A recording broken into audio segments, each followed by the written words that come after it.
Bismillahir Rahmanir Rahim. We begin with Allah's blessed name. We praise Him and we glorify Him as He ought to be praised and glorified. And we pray for peace and for blessings on all His noble messengers, on our father Adam, on our father Abraham, and on Moses, and on Jesus, and on His mother, the Blessed Virgin Mary, and on the last of them all, the Blessed Prophet Muhammad, peace and blessings be upon them all. As we greet you from the city of Lahore in Pakistan, on this, the 12th day of the month of Shawwal, in the year 1442, with Assalamu alaikum wa rahmatullahi wa barakatuh. And our topic is about the Great War. We had a previous lecture on Turkey and the Great War, and then Pakistan and the Great War. And today we take up Russia and the Great War. And therefore we will be using the minimum of Arabic terms, because we are actually directing the lecture to the Russian people. So we pray that Allah might send someone who would translate to Russian, with Russian subtitles, as soon as possible, so that this talk might reach the Russian people. And our topic is, of course, Russia and the Great War. And this is not a new topic for the Russian people. From the time they intervened in Syria in order to save Syria from becoming another Libya, they knew that there was risk, there was danger, and that this could provoke the Great War, nuclear war, between United States leading NATO, and in which Turkey is a member state, and Russia, and now Russia's ally, China.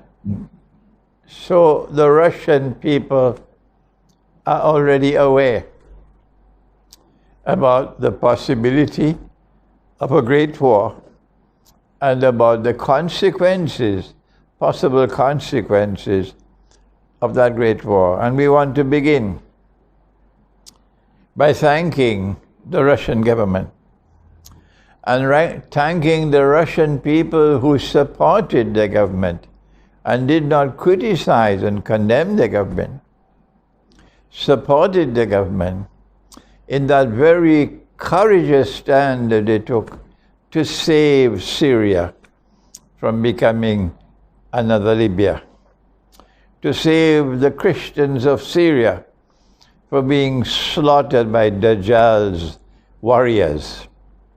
A CIA-equipped mob of Dajjal's warriors called ISIS.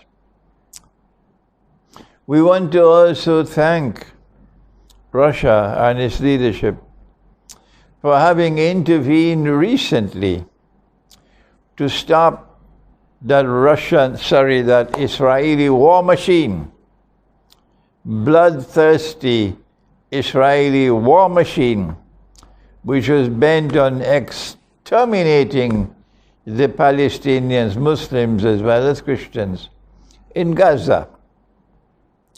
And we thank Allah that as a consequence of Russian intervention, Israel had to stop its slaughter of the Palestinians. So thank you to Russia.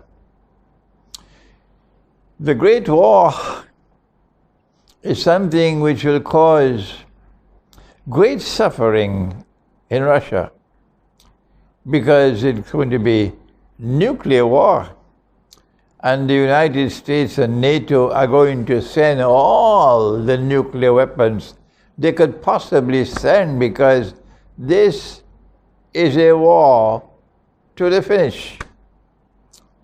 And nuclear weapons are going to cause immense damage and devastation in Russia.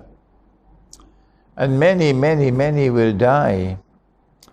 But the good news is that the Russian people have demonstrated to the world that they have faith in their hearts. And they're not afraid to die. And we on this side from the world of Islam, we look at you and we admire a people who are not afraid to die. And this is as a consequence of something in your heart, something called faith. And you are therefore an Orthodox Christian people with whom we have a sense of affinity. We are brothers. We are brothers. You follow the Son of Mary, the true Messiah. You follow the Son of Mary, the true Messiah. We follow Muhammad. Allah's blessings be upon him. We also are conscious of the fact that the Russian people have the capacity to make sacrifice. You sacrificed tremendously in the First World War. And before that, you sacrificed and you suffered tremendously in 3 years of the Crimean War. And millions died in the First World War.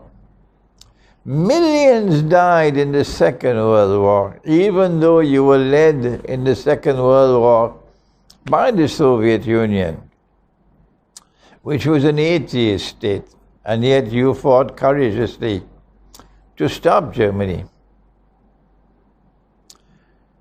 And so you are people who are accustomed to suffering. And we admire that you show no sign of fear, even though you know there's a war coming.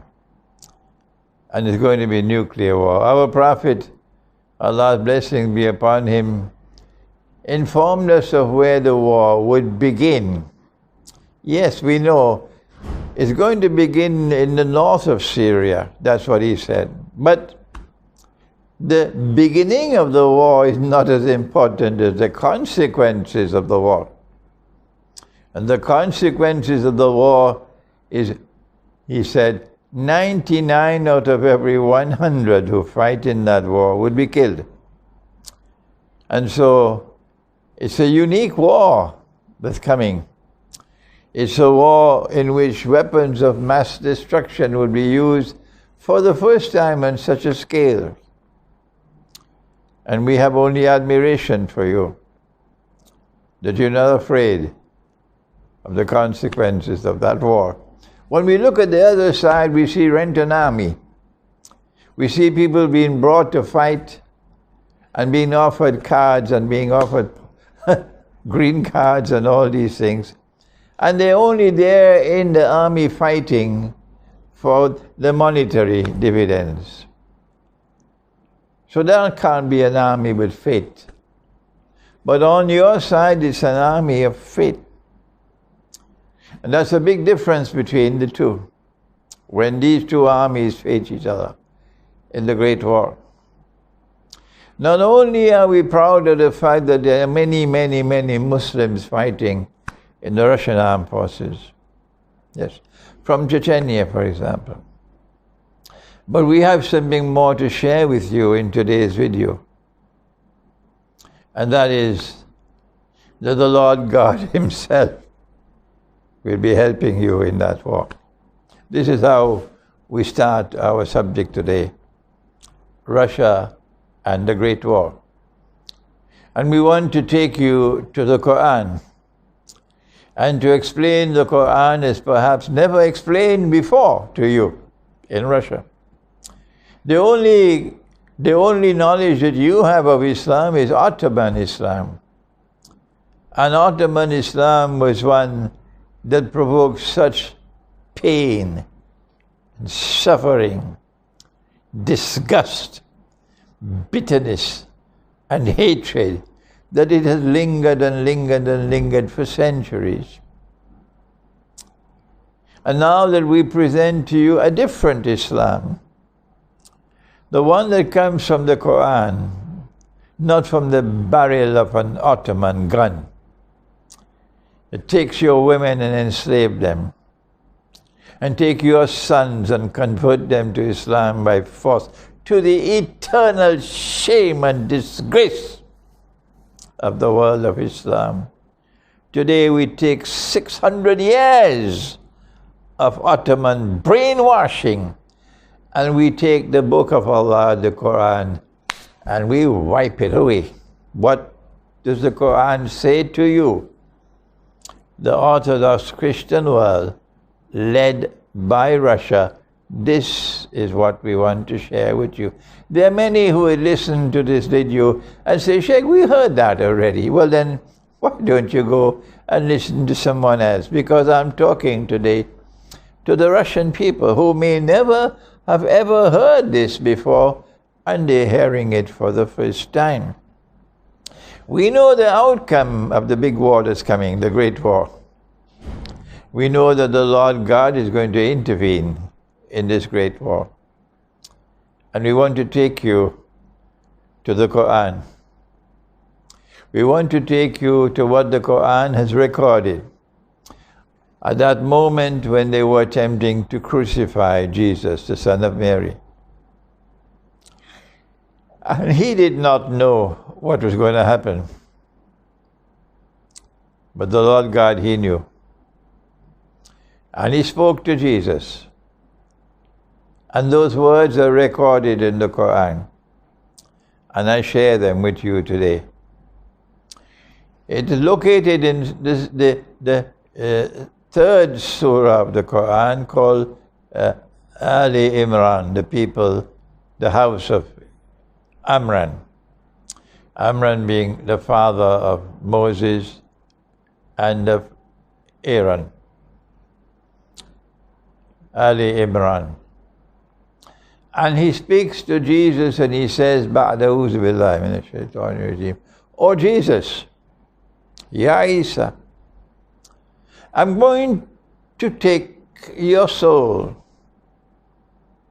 And of course, when the Lord God takes the soul, he can either keep it or return it. And if he keeps it, well, they have succeeded. They have killed him. But the Lord God said, no, they did not succeed. I made it appear like that. And so therefore, he took the soul and he returned it. But they didn't know that. And then he said, I'm going to raise you unto myself. And so the son of Mary was raised unto the Lord God himself. This is the Quran. And I'm going to cleanse and purify you of all the blasphemous things they have uttered against you and your mother. And today, we live in a world in which they don't dare to stand up and speak those things about Jesus anymore, because the world will crush them today. He's been purified. Now listen. And the Quran then goes on to say that I'm going to raise those who follow you, O Jesus.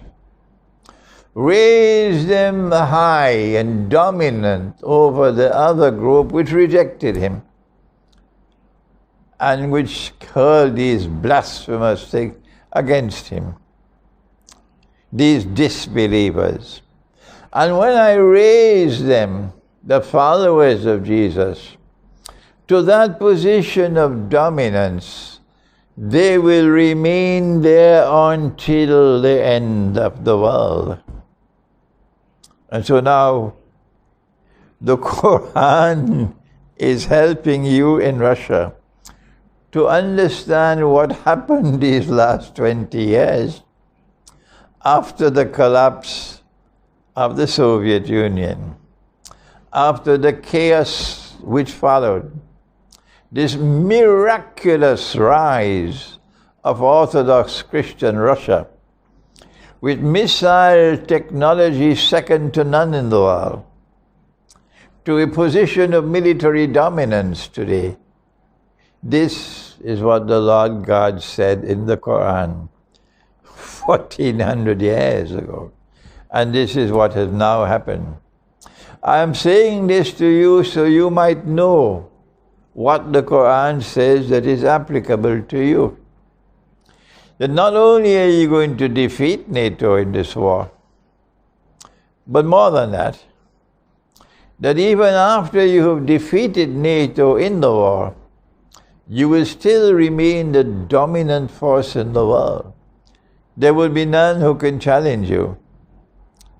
And you just gave the world a very pleasing demonstration of that when you stopped Israel. The Quran speaks of you about the Orthodox Christian world, and there's a whole chapter in the Quran, and it's called Surah Rum. And Rum, of course, comes from the original term Rome. So when the pagan Roman Empire left Rome and went to Constantinople, they kept the name Rome with it. And that name Rome came in the Quran as Rum. But then came the transformation of that Roman Empire to become a Christian empire. And so Rome in the Quran is not pagan, it's Christian.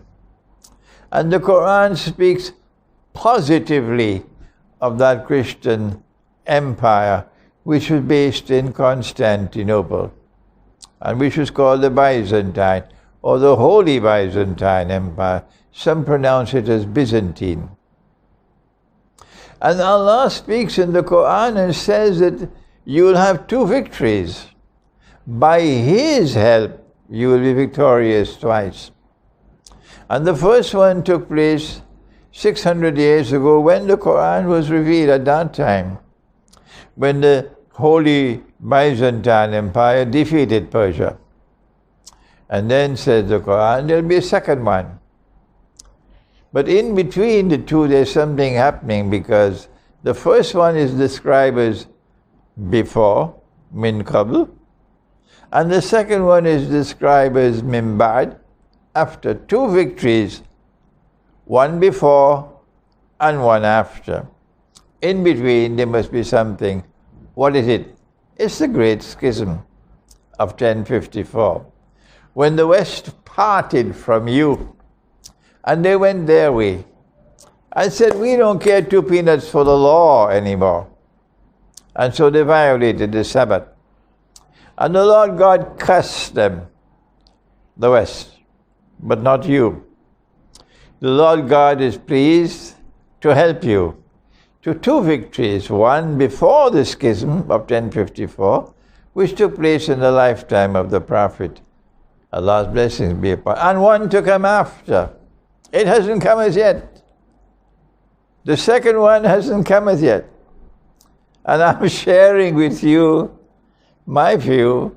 I can be wrong, that the second one is coming soon, when you'll be victorious and you'll defeat that world that was cursed by the Lord God. NATO. The Quran also speaks positively about the followers of Jesus, and says about them something remarkable. And I want to share that with you today.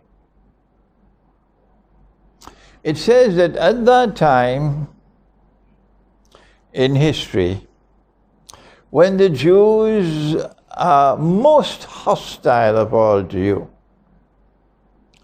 and at that time when another people whose very foundation is heresy and blasphemy, Sheikh, when they also are waging war on us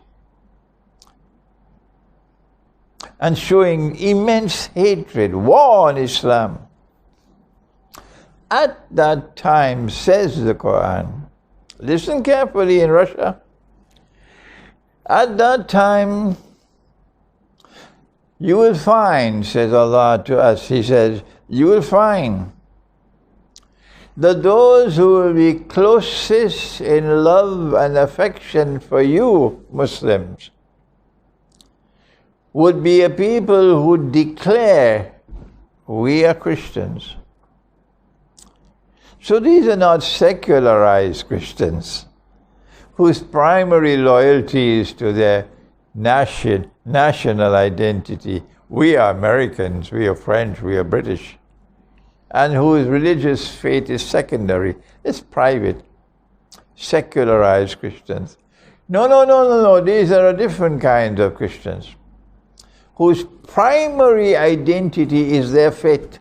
They're not secularized. These are a Christian people who still have the priesthood intact. And the priest occupies a position of great importance in society. These are a people who still have the institution of monasticism intact, and they cherish the monastery, and they cherish the monastic way of life. And finally the Quran says, and they're not arrogant, and they are not an arrogant people. They don't want to rule the world. That's Russia today. And so, you'll be surprised listening to me in Moscow that our Quran is saying that you would be closest in love and affection to us one day. When will that day come? I want to share with you now something more about the Great War that you may not have known before, and you may hear of it for the first time now. When I visited Moscow, I went to Moscow only once in my life. I stayed in a hotel close to the Kremlin and to the Red Square. I was able to walk across to the Red Square. And I lectured at the State University of Moscow. And they were surprised to hear our eschatology in that lecture. That after the Great War, the next event that our Prophet has prophesied in the timeline of events of the end time, the next event to occur will be the conquest of Constantinople. Russia has been longing for Constantinople since the Ottoman Empire took it away, conquered Constantinople in 1453. It's not our purpose in this lecture to analyze that event of 1453. We've done it in other lectures. But from that day to this day, the hearts of the Orthodox Christian people have been weeping, and the hearts of those who proudly followed the Ottoman Empire have been filled with pride with the victory of the Ottoman Empire over these infidels. They call them infidels. And the Lord God gave to these Muslims a mission to wipe out these infidels and to wage eternal war on the Christians.